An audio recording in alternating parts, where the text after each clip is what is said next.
Thank you so much for joining us. My name is Mira Blaustein. I'm the co-founder and executive director of the Woodstock Film Festival. And I see that Tim Blake Nelson has disappeared, but I'm just shutting 2 doors. Okay.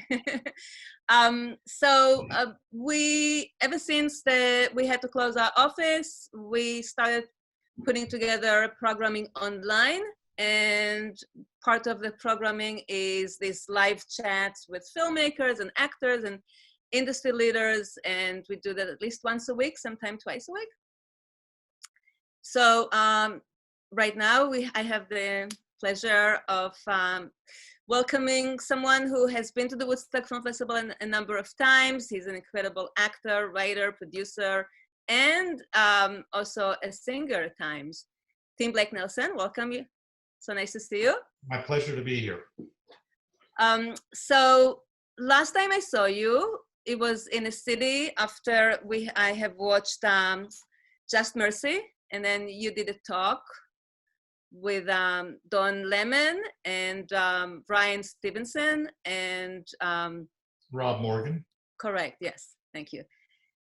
So, and I thought you're amazing in that film.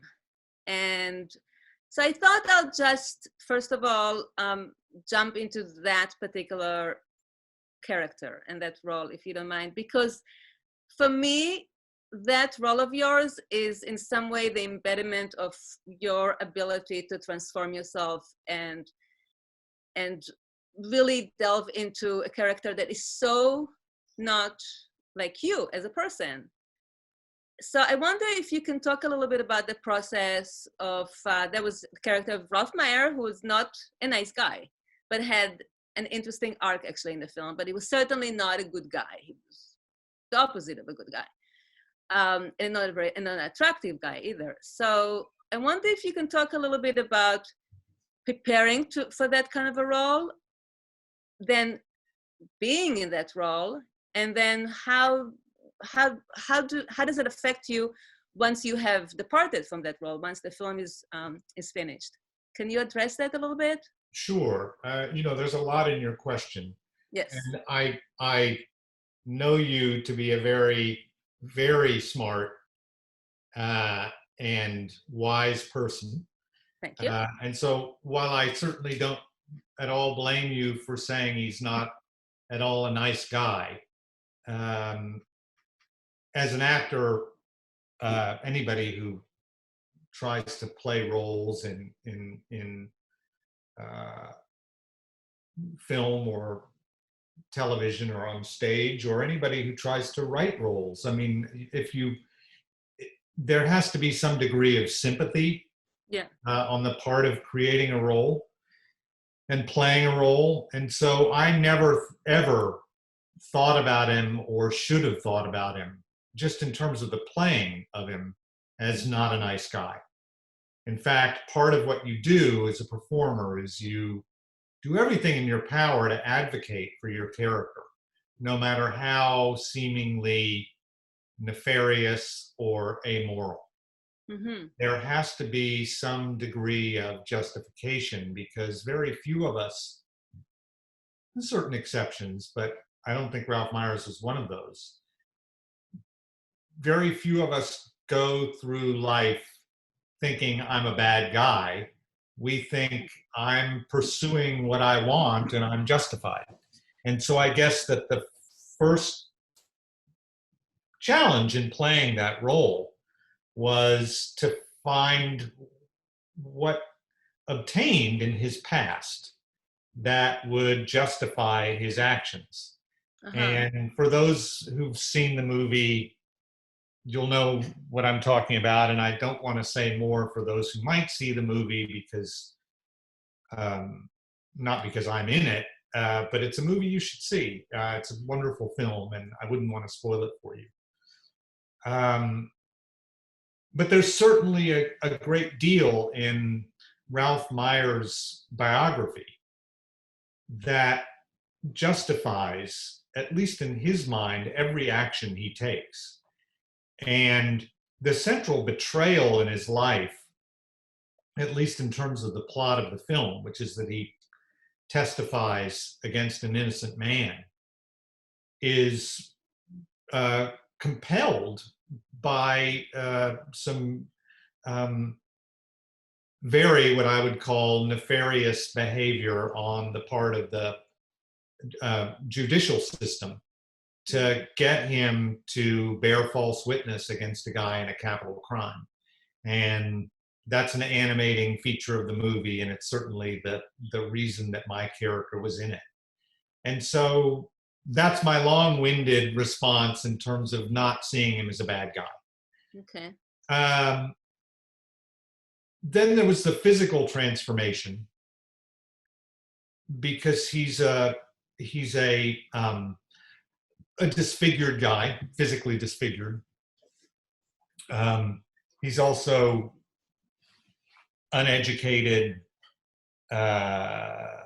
indigent. He's a borderline guy in terms of his social connections with others. He's a really messed up character in terms of what society has done to him and what life has done to him, and what this one catastrophic moment in his life where he was nearly burned alive as a kid did to him. And luckily I had video material to look at, and I had Brian Stevenson's book to read. Yeah. And so I just immersed myself in that, and I had about 6 weeks, and I took it very slowly, and worked with a great makeup artist, this guy named David Atherton, and did my work as an actor.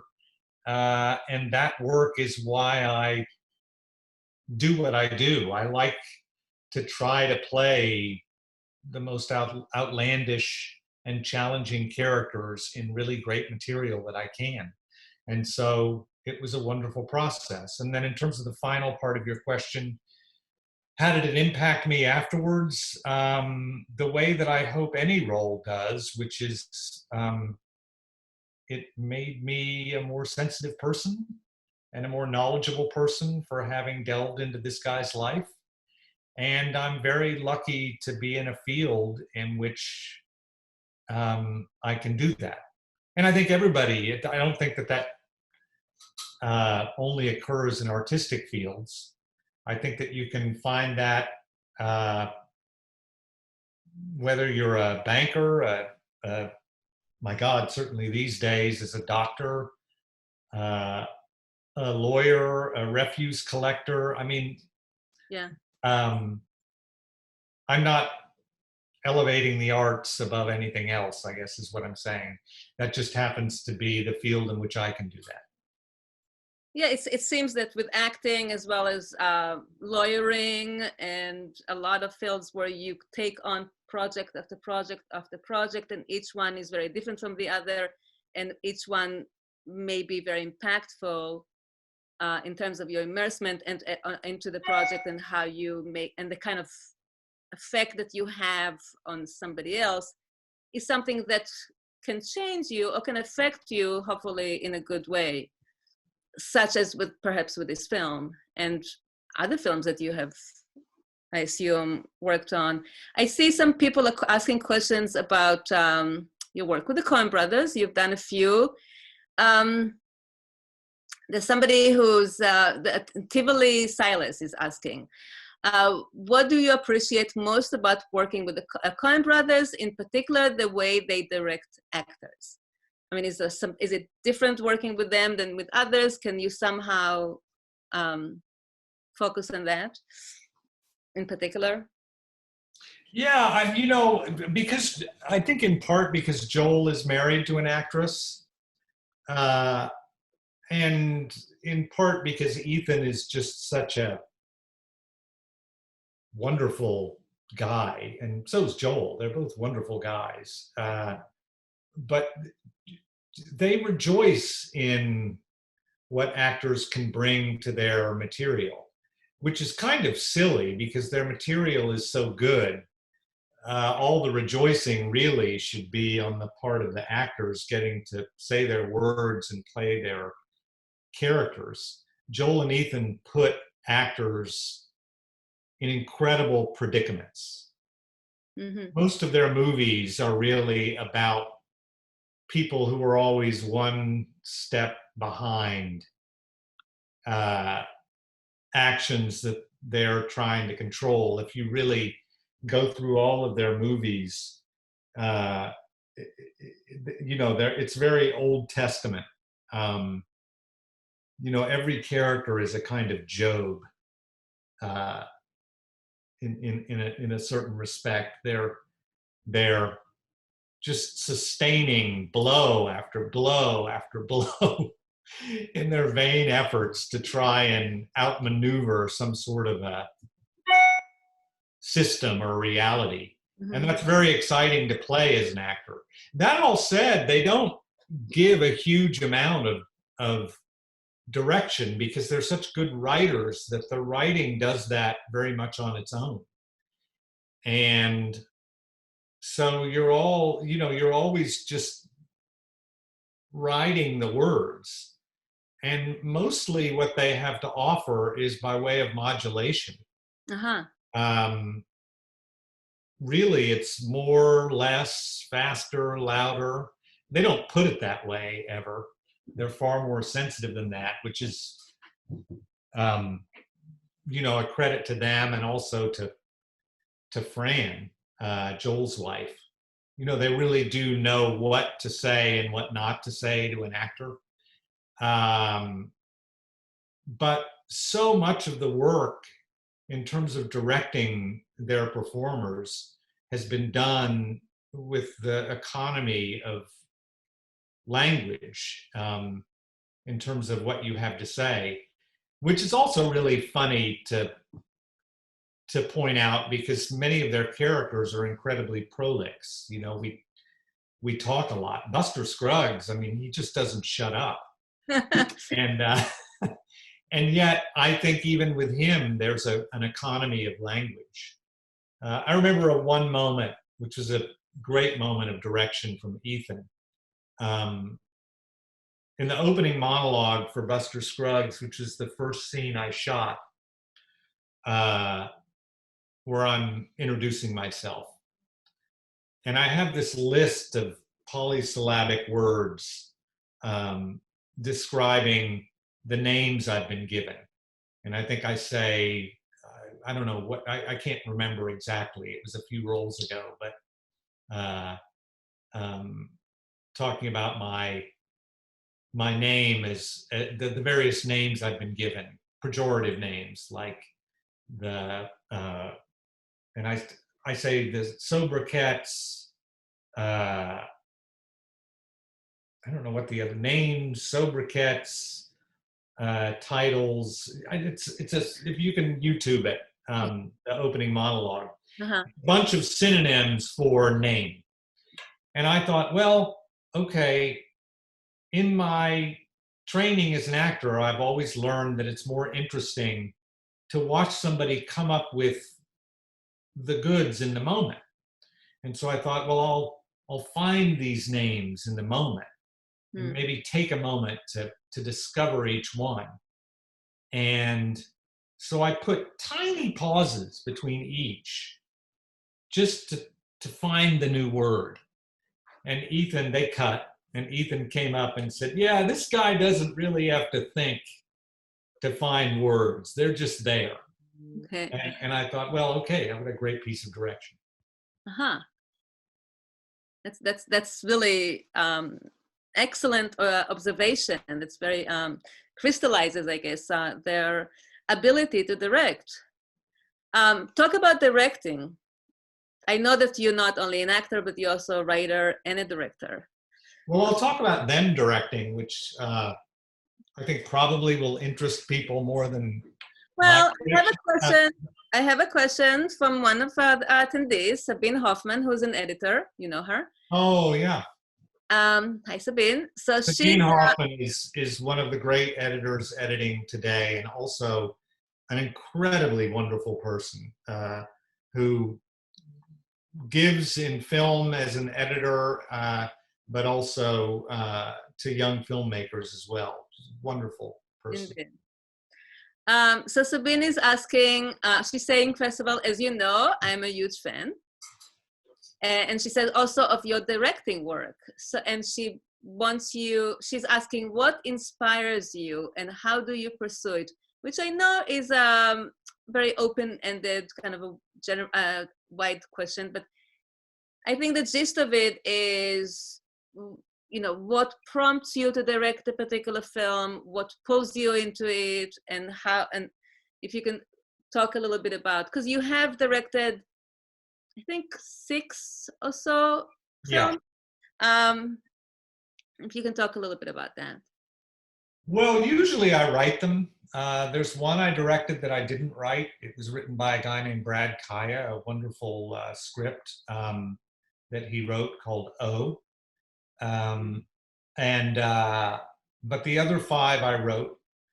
And so usually they start with something I write. And so it's why would I write a film as much as why I would want to direct it. Although when you write a screenplay, you're writing it not to be read, but to be made.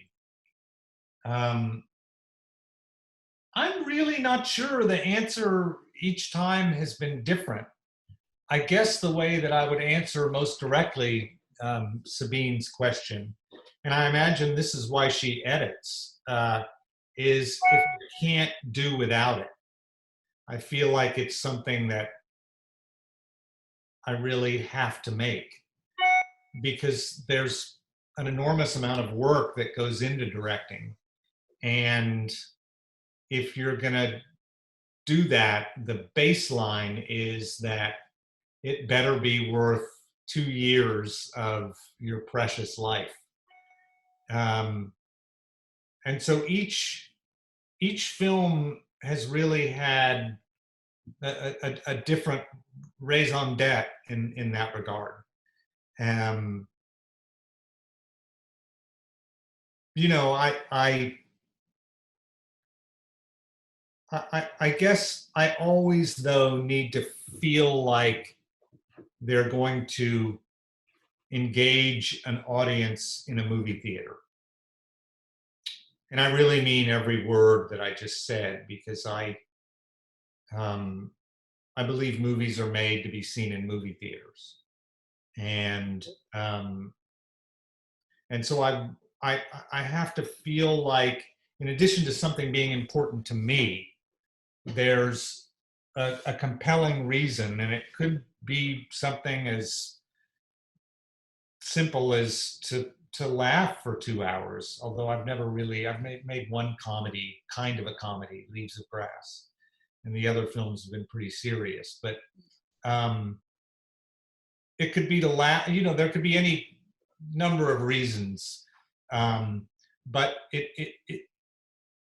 it has to, in addition to being compelling to me and irresistible to me, something that I feel justifies a bunch of people gathering together in the dark who are strangers to experience something together and then to finger out into society and share the residue of that experience.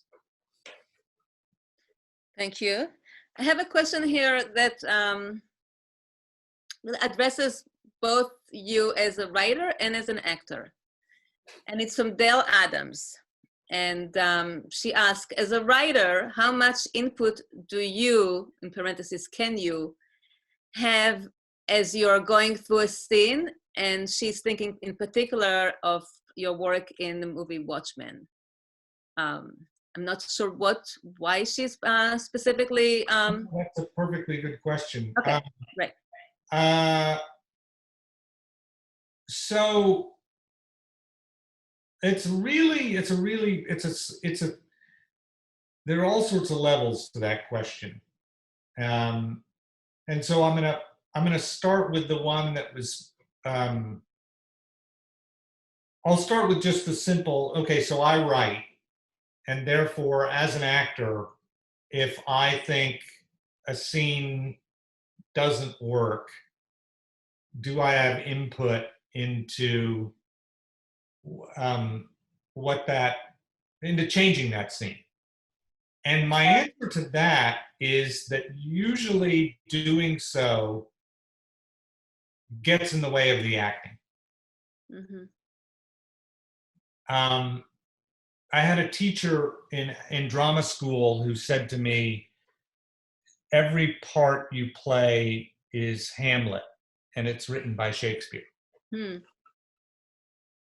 And that was a coercive point, meaning treat everything, no matter the medium, no matter the aspiration of the material, as seriously as you would treat Hamlet, because that's your job as an actor. So no matter how small the role is, no matter how seemingly evanescent the material, if it's a commercial, treat it very, very seriously, because that's your job as an actor. And so at a certain level, and more importantly, at a certain point, if as an actor, I start going after the writing, I'm not thinking about the acting. Right. And the closer you get to performance, the more true that is. Hmm. So questioning the writing 6 weeks from the performance, from the shoot day, let's say, is far less pernicious than doing so an hour before you're to shoot. And an hour before you're to shoot, you really shouldn't be thinking about the writing. The writing ideally is going to be set in stone, and you're all about connecting with your scene partner and doing your work for the director so that his or her story is nourished in a way that moves it forward. Now, that said, I'm going to go in a different direction. Certainly, you, as an actor, can have something to say with the director and the writer, and sometimes that's the same person, about the writing in a scene if you bump up against something as an actor, not as a writer, but as an actor, which doesn't seem to cohere or make sense. And you can ask questions, and it's healthy to ask questions. And usually a writer and director want that. And sometimes it'll affect a change, and sometimes it'll provoke an answer that helps deepen your performance. And in the second case, the writing might not change, but you might learn something that you hadn't considered when you were asking about the writing. In that respect, it actually can be very healthy, but you're coming at it not as a writer, you're coming at it as an actor when the material isn't making sense to you in terms of the playing of it. And so, just to put a kind of thesis over all of that, I try to come at the writing when I'm acting as an actor, not as a writer. So you really do separate yourself. I mean, you don't separate. You when you're an actor, you're an actor. When you're a writer, you're a writer. When you're a director, you're a director. Does that? As much as I can, but sometimes certainly it blurs. And there have been many movies, and as I get a little bit older, I'm 50, about to be 56. And I love working with young filmmakers. They're, to me, some of the most exciting people around. And I'm about to go do this movie in Arkansas that's a second film for these two wonderfully imaginative filmmakers. And they came to me with a script, and I loved the script, and I really loved the part. But I just know a lot of shit now. And I did have some stuff to say about the overall writing. And what I offered them is, look, I want to do your movie, and here's what I have to say. You don't have to do any of it. It's up to you. It's not conditional. I'm in. But I gave them notes on their script for them to take or leave. But you have to be very, very careful about that, because there are too many people in the in the making of movies who want to get in there and try to take over from their perspective, and that's not always useful. And I'm very wary of that in myself, and so because of that, I'm careful in how I approach stuff when I'm approaching it as a writer. Right. Before I say, all right, I'm done with that, I really need to concentrate on the acting now. Thank you. I mean, that's actually, I'm sure it's very helpful for those who are here, the attendees, who are filmmakers, who are actors. I have a question here before we move on to another subject. Lori Wells, who is also a filmmaker, and she's asking, this is as a reference to Watchmen. She says, Watchmen was such a great series, and Looking Glass was such a complex character. Can you talk about the difference between playing a character in a film and over multiple episodes of the series? Yeah, it's a very different process. It's a completely different process in terms of the building of character. Because in a movie, you really know where a character is headed. Now, sometimes that can be subverted. And, you know, I did this movie called Fantastic Four. I don't think you showed that at Woodstock. And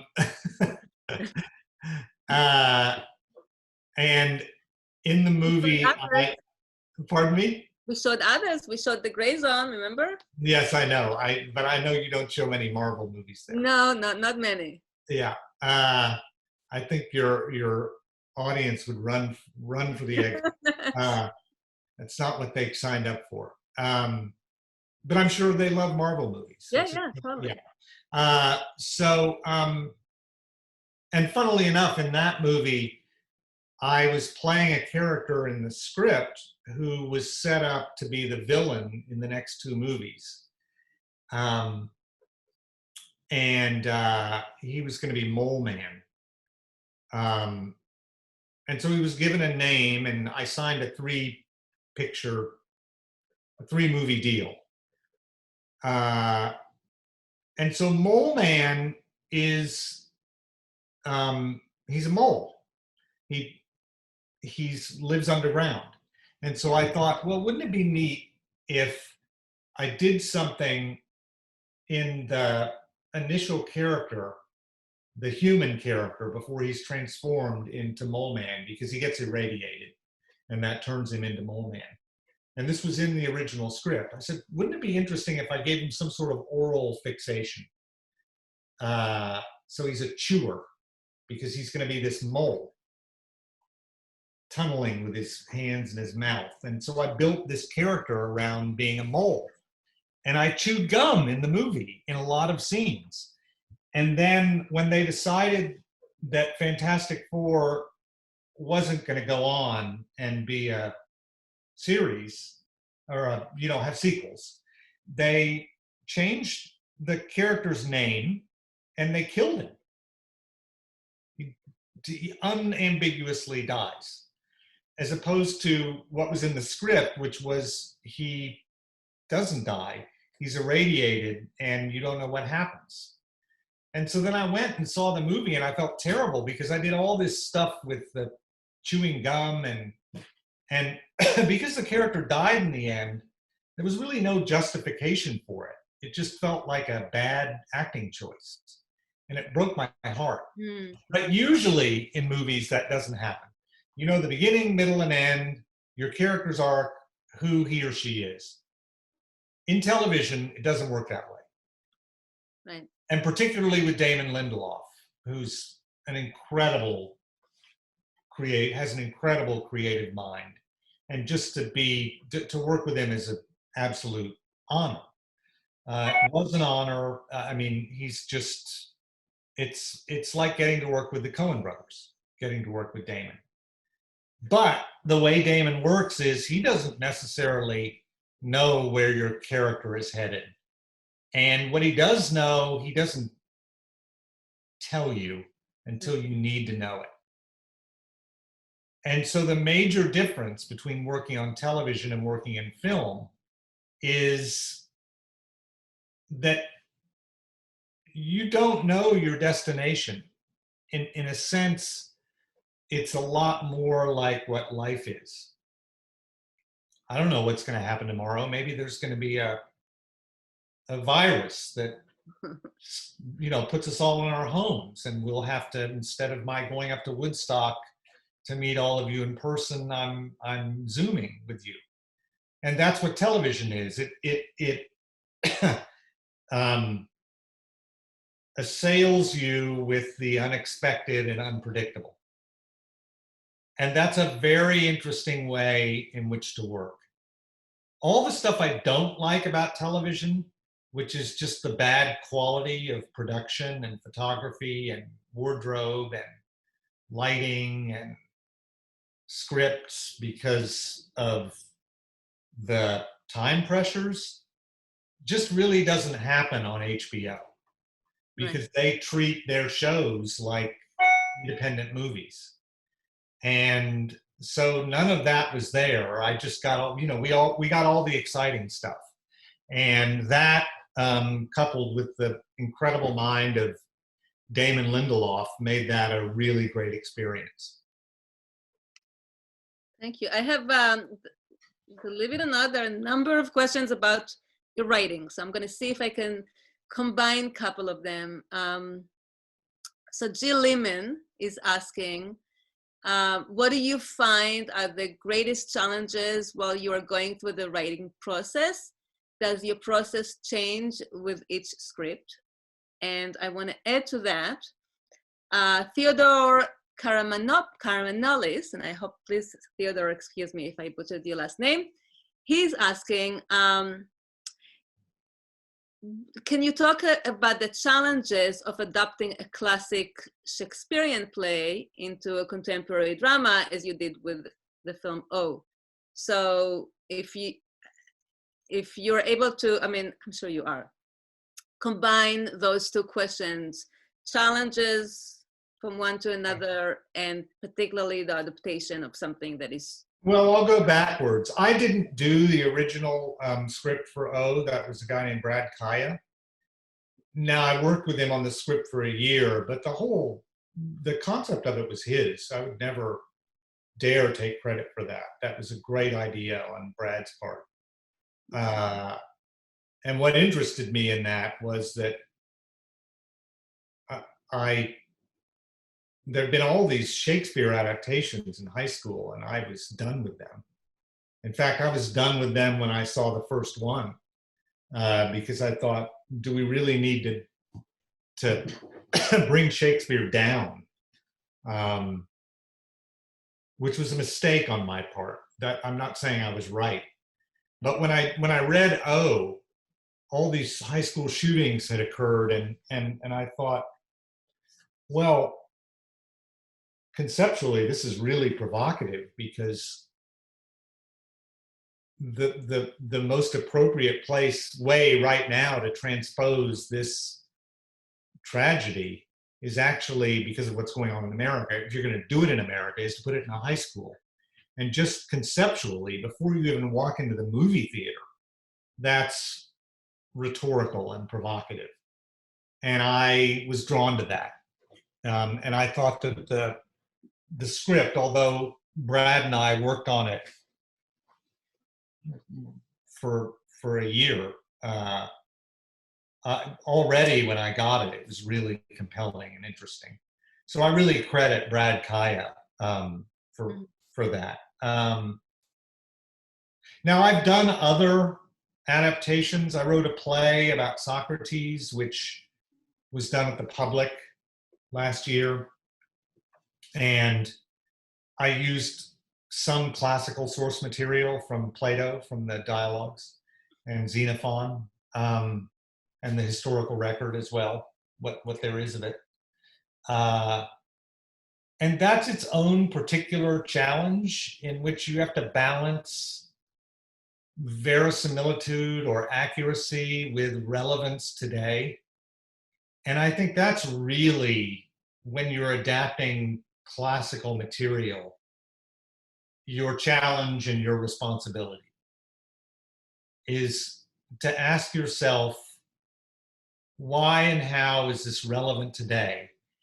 And to make sure that every choice you make nourishes that ethos, the why of it. Why am I doing this now?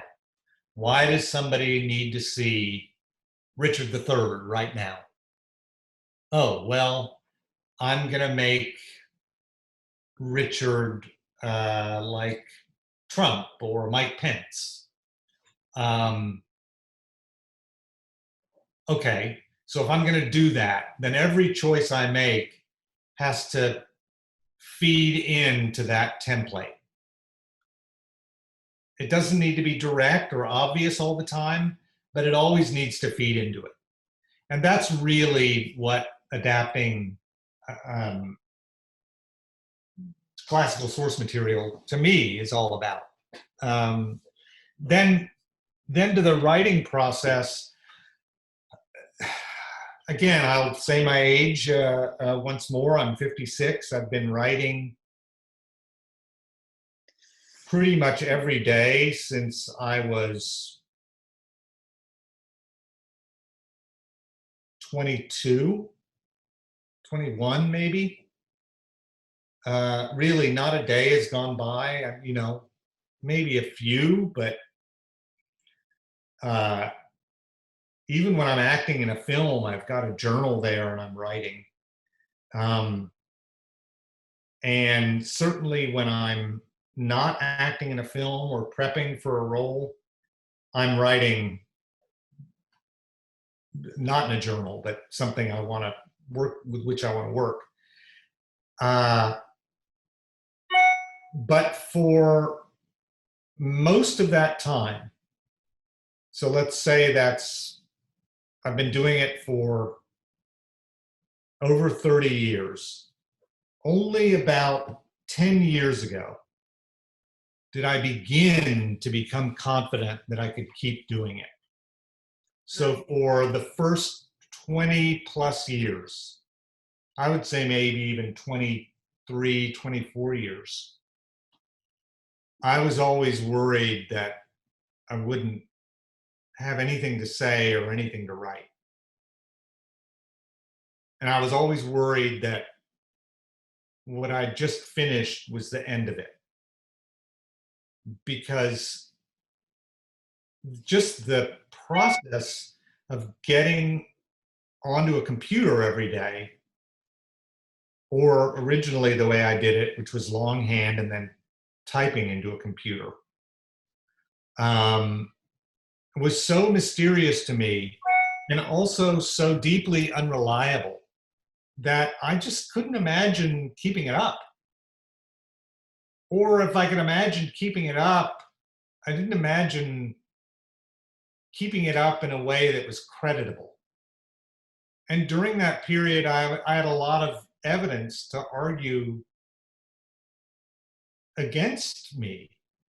You know, there was one, before I wrote The Gray Zone, as an example, I spent a year writing another Holocaust script that when I read it, I just felt it wasn't any good. And I just threw away a year's work. There was another script I wrote called Brotherhood that I spent a good year on, and kept at it and kept at it, and I had a full draft, and then I read it and I said, it's no good. And so only now, recently, do I have the confidence that I can actually get in front of the screen and write, and I have the confidence that I'll write something new if I hang in there. That was hard fought. And I wish that on no one. And I hope that if there are writers on the call right now, or any writers who are on the call, don't experience that. And I would say to any of you, if you do, but if you can get up every day and go and work on your screen or longhand or a typewriter or however you do it, and you can do that reliably every day, you're going to work it out. I wish there'd been somebody to tell me that, because I spent a lot of years with, the demon of self-doubt and self-hatred and insecurity, inhibiting what could have been a much more constructive and fruitful experience for me. Now that feels behind me, but it's taken a long, long, long time, and I really regret a lot of wasted hours. Well, okay, thank you. That was very enlightening. Thank you. There are a lot of questions, and we don't have that much more time. But I have a question here. I'll try to be less verbose. Yes, please. Well, actually, just whatever it takes. So this is from Jeremiah Venuto, who is a filmmaker and an actor. And I'm going to read his question verbatim, rather than try to interpret it. So he says, first of all, thank you, Tim and Meira, for doing this. And he says, as it turns out, I'm an old student of Supam's son, whom I know co-directed Sequestrada. I hope I didn't butcher that one, with Sabrina McCormick. Supam once said to me, the only two words a director needs to know are more and less, and taught to believe in the bare bones of a story that it's telling.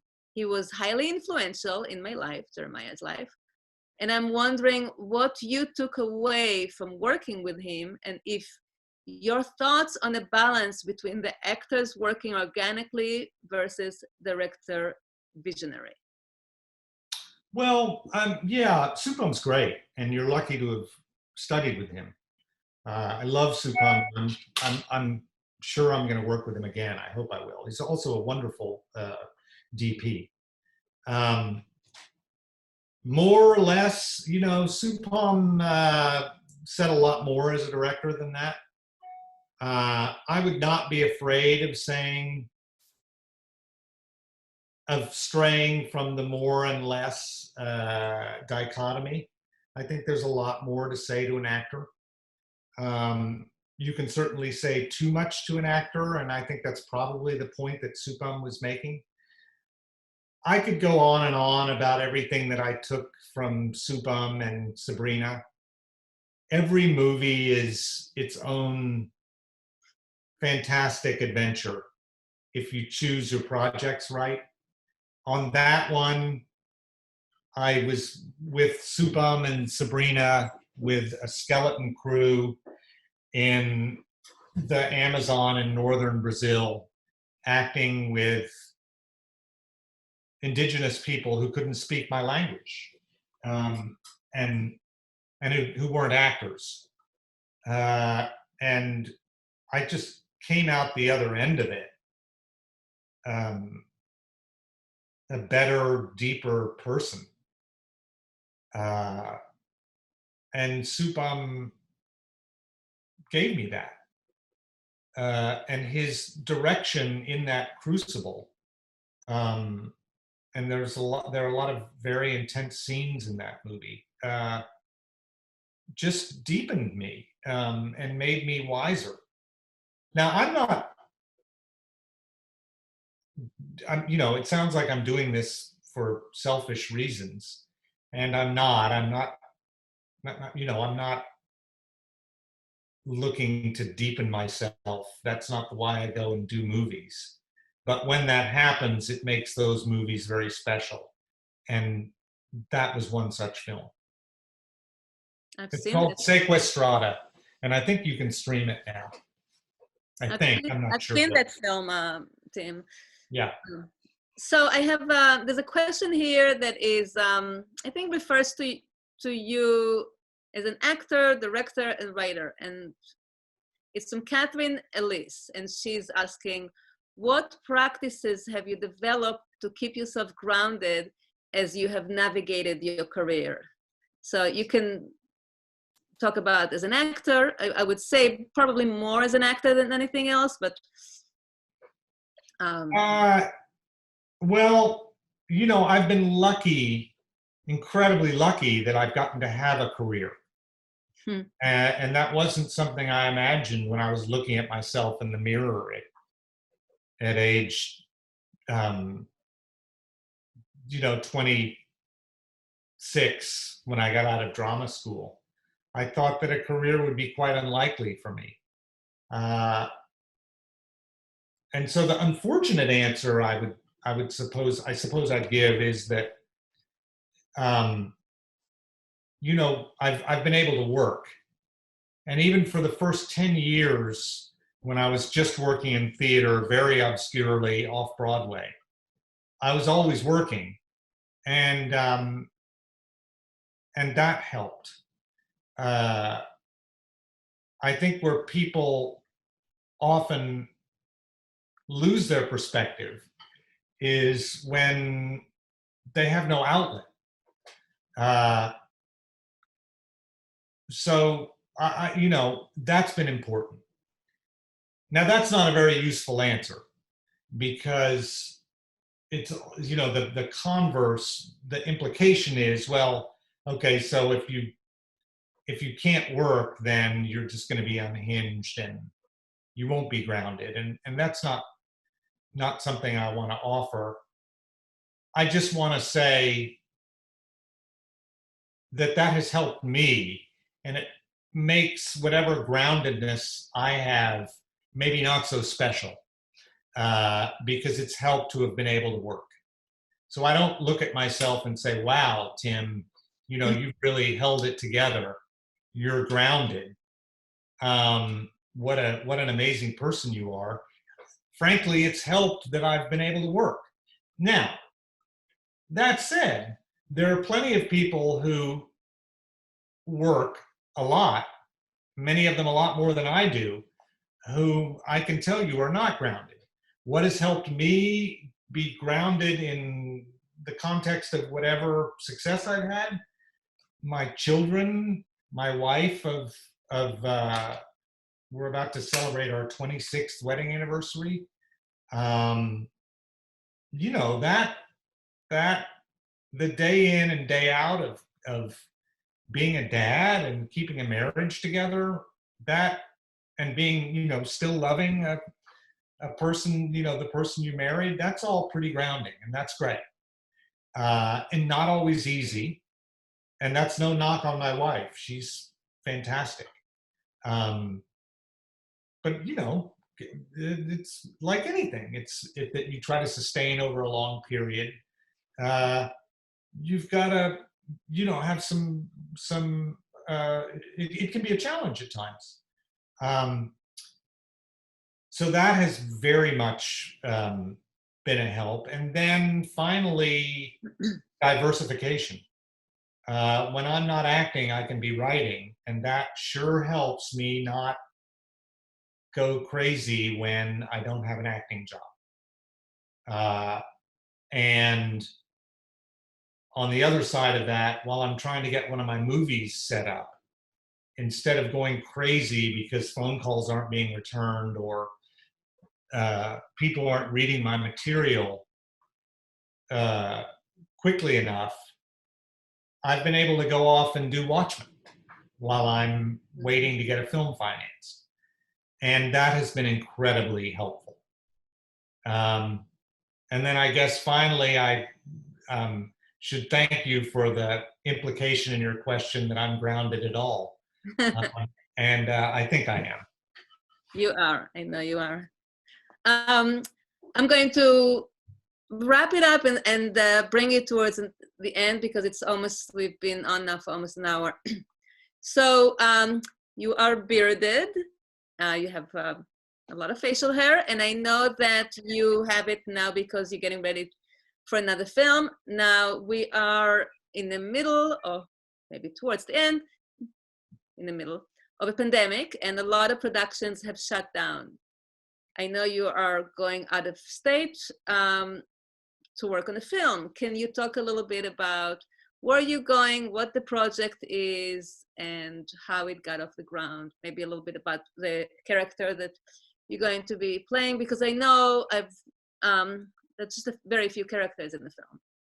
Yeah, it's a movie. The working title, I think they're changing it, is Ghosts of the Ozarks. Right. And it takes place in 1866 in Arkansas, so right after the Civil War. And it's a walled community in, obviously, the Ozarks in Arkansas. That's a utopia in which right after the Civil War, and you're to presume maybe even during the Civil War, people inside of this town, because there were these hostile spirits assailing the town from outside its walls, came together in harmony regardless of race. And so town, 1866, in the Ozarks, besieged by hostile spirits, living in racial harmony that's even beyond what we experience in some places today.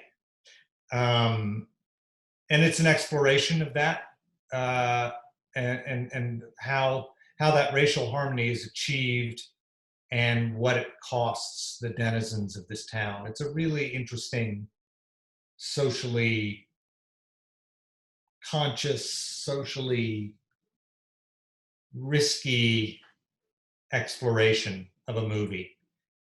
And it's also a high concept horror film along the lines of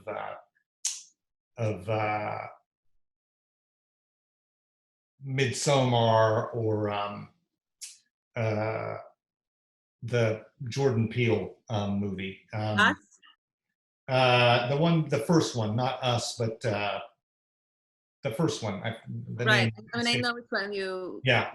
I'm blanking also. Yeah. So an interesting movie. And David, my friend David Arquette, brought it to me, and Wendell Pierce is doing it, and William Jackson Harper, and some other interesting people. And these guys have been building their set for a year in Arkansas. Literally, they started building. Get out. Sorry, I have two people here who are reminding us about the title of the Jordan Peele movie. Get Out. Sorry. Yeah, Get Out. Yeah. Three people are reminding us. Okay. Thank you, everybody. Get Out. And so they started building their set a year ago. They built this whole town. And so their production design and their build started way before COVID-19. They're in a rural state where the disease or the virus certainly exists, but it's not as prevalent as it is in New York. And without being irresponsible, and certainly irresponsible to others, because when you expose yourself to this virus, you don't just think about yourself, you think about the fact that if you're a carrier, then suddenly you could give it to somebody else. I recognize that. But they're taking precautions here, and that all said, I'm interested in moving forward. Right. And so I'm going to go do this movie. And I'm guessing it's probably going to be the first movie up. I don't know of any other movie that's going to be shooting before we will, unless it's just a microfilm. And this is not a microfilm. It's you know, it's a not a huge movie, but it's a you know, a big indie film. But because it's an indie film, it's fleet of foot. It doesn't have any corporate vulnerability, so they can kind of do what they want. Right. Well, I'm going to try to wrap it up. I have here something that I want to share with everybody. Kevin O'Rourke is just remarking. Oh my God, Kevin O'Rourke, is he there? Yes, and he's saying he's a wonderful actor. Family, that's a perspective that makes great artists family. So I think we all agree with that. So when are you leaving for Arkansas, Tim? I now, when I go to do a role, I try to show up at least a week early. So in a few weeks. Stay safe. Yeah, I will. And hello to Kevin and Sabine and whoever else showed up to listen to me bloviate. Thank you. I hope I wasn't too long-winded. No, you are absolutely wonderful, and can't thank you enough. And we missed you here in person, but this was really great. Stay safe on your trip to Arkansas. Do good work. Say hello to your wife and kids. And thank you very much for joining us. Thank you guys for joining us, and come back. We have a lot more talks like this coming up. We have Ted Hope coming up next week. Oh, wow. We have the director and producer of the film that's premiering tomorrow. The half of it is premiering on Netflix. We have Alice Wu and Blair Breard talking to us about that. We have the director of the wonderful Netflix show Unorthodox joining us from Berlin in a couple of weeks. So check the Woodstock Film Festival website, check our social media, and join us, and write in your questions, and I'll try to get to as many as possible. For those of you whose questions I was not able to get to, I'm sorry. Try to get to as many as possible. Tim, thank you again very, very much. Thank you, Mira. And you, Mira, and your festival are a real treasure. So it was my pleasure to be here. Thank you so much. I'll see you hopefully again sometime soon. All right. Bye-bye. Bye-bye.